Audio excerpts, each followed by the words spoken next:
கடவுள் மனிதருக்கு உதவத் தோன்றும் வண்ணம் இன்னொரு மனிதனே. அத்தகைய மனிதனை தொழுவோம்.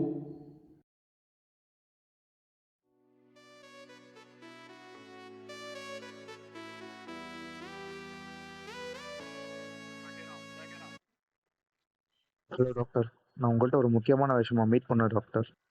சரி வாங்க மீட் பண்ணலாம்.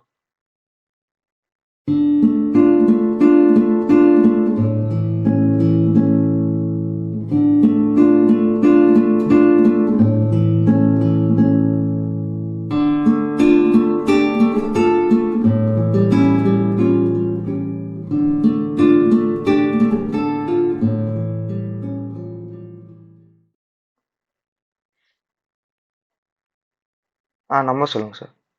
சொல்லுங்கள் சார், நோட் பண்ணுறேன்.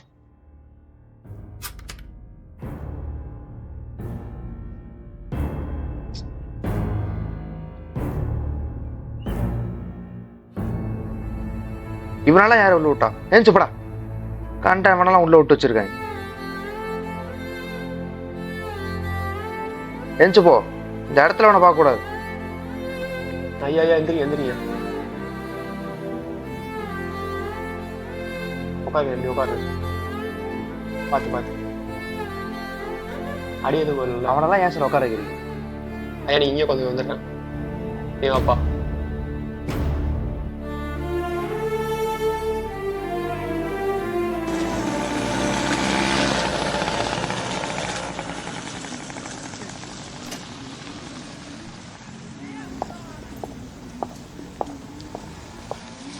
நான் 2 டீ.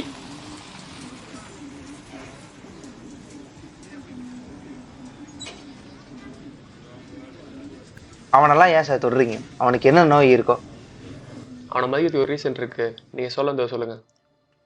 சார், என்னோட அப்பா இறந்துட்டாங்க சார். சரி இல்லை பரவாயில்ல சார். இல்லைப்பா இப்போ தான் சொல்கிறீங்க. கொஞ்சம் முன்னாடியே சொல்லியிருந்தேன் என்ன செல் பண்ணியிருப்பேன்ல. அதான் சார் உங்கள்கிட்ட சொல்ல வந்தேன். எங்கள் அப்பா நெய்வேலியில் வேலை பார்த்துட்டு இருந்தார் சார். திடீர்னு கொரோனாவில் செத்துட்டாருன்னு நியூஸ் வருது சார். என்ன பண்ணுறதுனே தெரில சார். ரொம்ப குழப்பமாக இருக்குது. எங்கள் குடும்பத்தை எப்படி பார்த்துக்க போகிறேன்னே தெரில சார். உங்கள் அப்பா இறந்ததை நினச்சா ரொம்ப வருத்தமாக இருக்குது. உங்கள்கிட்ட ஒன்று கேட்கணும். உங்கள் அப்பா மைண்டில் வேலை பார்த்த விஷயம் உங்களுக்கு ரொம்ப அவமானம் இருக்கா? இல்லை சார், எங்கள் அப்பா மைண்ட் வேலை பார்த்து எங்கள் குடும்பத்தை காப்பாற்ற ரொம்ப பெருமையாக இருக்குது சார். நீங்கள் சொல்கிறது நியாயம்தான். அவன்லாம் ஏன் மதிக்கிறீங்க அப்படின்னு கேட்டீங்கல்ல, அதுக்கு காரணம் இருக்குது. உங்கள் அப்பா மைண்டில் வேலை பார்த்த நினச்சி பெருமைப்படுறீங்கல்ல.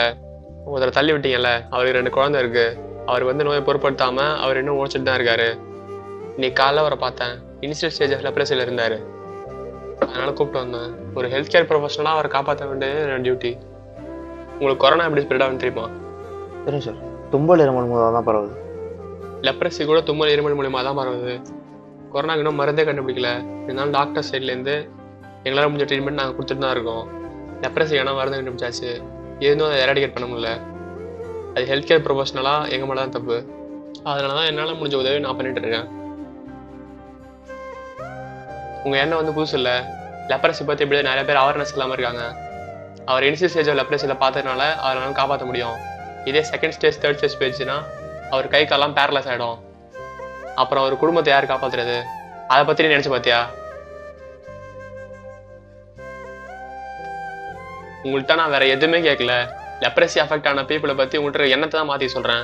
அவங்களுக்கு கொடுக்க வேண்டிய ஒரு அடிப்படையான மரியாதையை கொடுக்கணும் அப்படின்றதான் எதிர்பார்க்குறேன். இதை பற்றி எதுவும் தெரியாமல் தான் சார் முட்டாள்தனமான ஒரு காரியம் பண்ணிட்டேன்.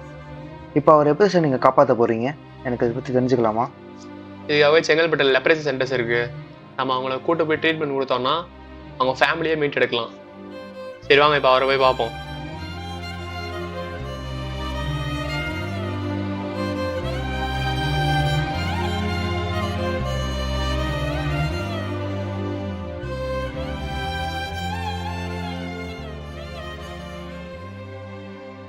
அட்டெண்டர், இங்கே எந்த பேஷண்ட் எங்கப்பா?